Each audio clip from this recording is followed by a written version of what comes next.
Well, Walmart has reported first quarter results that exceeded analyst estimates on both sales and profit, but a caution from the retailer is getting a lot of attention today. It says it plans to raise prices due to tariff costs. Let's bring in Arun Sundaram. He is senior equity analyst at CFRA Research. Arun, thank you very much for joining us.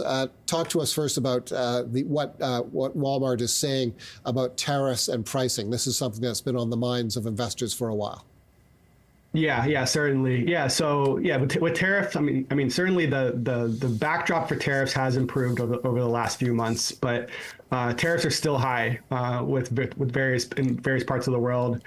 Still with China, it's about 30% right now with the U.S., which is high given that China is one of the largest sourcing destinations for these retailers, and so we're likely going to see higher prices on the shelves. I think the big question is, how much of a price increase will we see? How much will suppliers absorb some of these costs? How much will retailers absorb some of these costs? And then how much will be passed on to the consumer? That's kind of the million-dollar question right now. But I think at the end of the day, Walmart is probably best positioned compared to other retailers to pass less of those tariff costs to the consumer, meaning their prices or value should be better than some of their peers. And I think that's why they're probably going to gain market share during this very dynamic and turbulent period.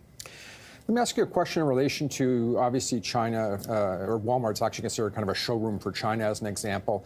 With the tariff costs, which almost got so extreme at one point against potentially China there, it's almost a situation that's insurmountable. When does it really start affecting companies like Walmart out to all the way to Christmas? What's the kind of time zone and time range that you actually have where it really starts to disrupt all the planning and process for some of the hot seasons for Walmart as an example?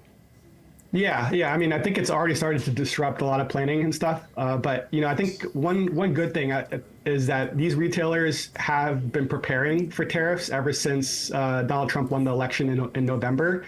If you look at Walmart's Q4 results, which ended in January, their inventory was actually up 3% as of the year end, which was actually the first time they've seen a year-over-year increase in inventory in about 2 years. And then now this quarter, inventory was up 4% year over year. So as of the April quarter, is up 4%. So they have built up a little bit of a stockpile right now, but certainly for all the seasonal inventory, all the Christmas holiday inventory, that's being purchased right now. During these summer months is usually the peak time we see for ocean freight from China to the U.S. So the news this past week on lower tariffs with China came at a really good time because retailers are just in the early stages of making these large purchase orders for the holiday inventory. For quite a few years, investors have watched Walmart ramp up its e-commerce business. The big competitor, of course, is Walmart. And there's been debate among investors for some time, some years, as to whether Walmart can effectively compete against Amazon. And the answer appears to be yes, correct? That business is now profitable for Walmart. Yeah. Walmart is certainly a formidable competitor to Amazon. I think where Walmart really shines and where Amazon is struggling a little bit more is in the grocery or perishables business. That's Walmart's stronghold, and they're doing really well in that area. And because of that, they're also gaining more higher income households. One interesting fact: this past quarter, about 1/3 of Walmart's store deliveries were expedited orders, meaning customers actually paying $5 extra to get these groceries to their house faster. And that goes to show you that Walmart is gaining share among those higher income households who can afford to pay that that delivery surcharge.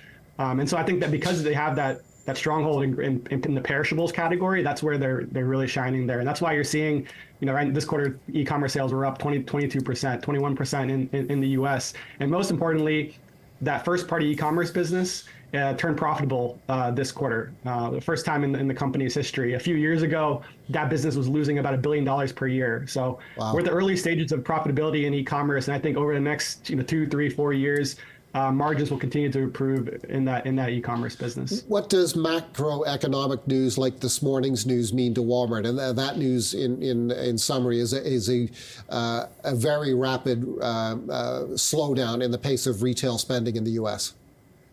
Yeah, I think overall, and I think what we're seeing is that we are seeing volatility in spending, even month to month, week to week. There's been a lot of volatility, but So far for this year, the year to date through early May, February has been the worst month in terms of retail sales. I think all retailers saw a really tough February. A lot of it was due to adverse weather in various parts of the country. But since February, I think spending has improved each month. At least it's been better than February. So I think most retailers are still pretty cautiously optimistic right now that this resilient consumer spending can hold, especially if we get more positive news on the tariff front. Obviously, grocery was a real bright spot in this report, but the other thing was actually their wellness business. Can you talk a little bit more about the wellness business specifically, not just the numbers, but kind of what are they doing that turned into such a bright spot for Walmart in this quarterly report? Yeah, certainly. So yeah, the health and wellness business this quarter was up in the high teens in the U.S. It's actually an acceleration from last year. And there's a few things going on in the health and wellness business. One, there's a structural shift in the drug retail business in the U.S. Pharmacies, drug retailers like Walgreens, Rite Aid, they're all struggling. Rite Aid filed for bankruptcy. Walgreens is closing down stores. CVS is closing down stores. And you're seeing certainly more market share gains in the pharmacy area to retailers like Walmart. And then on top of that, there's this trend right now with GLP-1 drugs like Ozempic that's driving a lot of growth in the health and wellness business. So the combination of that is driving that high teens growth in the health and wellness business, which consequently results in more foot traffic into the stores, and that's also helping grow their core grocery business as well. You've got a buy rating on the stock and a price target of 117 US dollars per share. That's about 20% upside from current levels. How do you arrive at that target price? Yeah, we do have a $117 price target. One of the reasons the multiples of Walmart, one of the biggest concerns I get from investors is the high multiples that we're paying for Walmart stock right now. But we think that this premium multiple is justified. If you look at Walmart today, where it was compared to a few years ago, they're seeing some pretty significant operating margin expansion. And we think that's going to continue over at least the next 3 to 5 years, that operating income is going to grow faster than sales. And we think they have a lot of leverage to do so. One of the biggest reasons is because of the ads business. This ads business is growing really rapidly right now. And as you know, ad revenue is a much higher margin business than selling grocery. And so right now, Walmart's operating margins are in the low 4% range. But I think over the next 3 to 5 years, that it can reach closer to that 5% range, and over time we can probably get to closer to 6%.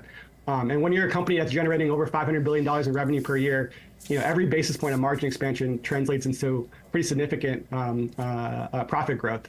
And that's what we're pretty excited about for the shares. Arun, thank you very much for this conversation. Lots of great insight on a high-profile stock. Arun Sundaram, Senior Equity Analyst at CFRA Research. He has a buy rating on shares of Walmart.